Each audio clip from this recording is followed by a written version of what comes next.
Se hai uns días era o tripartito que facía balance do seu primeiro ano de traballo, hoxe foi a quenda do PP. Os populares din que nada mudou e que os veciños seguen a padecer os mesmos problemas de sempre. A pregunta é clara. Despois de esa firma dese pacto, que é o que cambiou en Poio?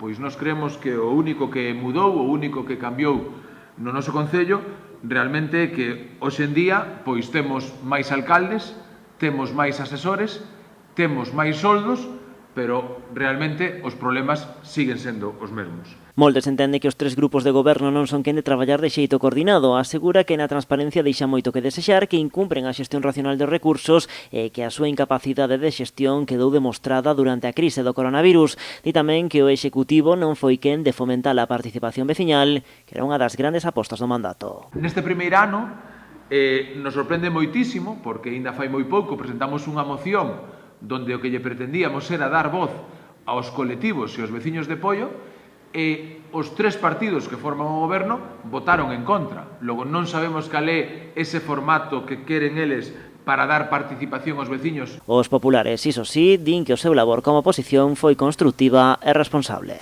O outro día facían mención que nós como oposición que éramos destructiva. Nos fixemos un análisis.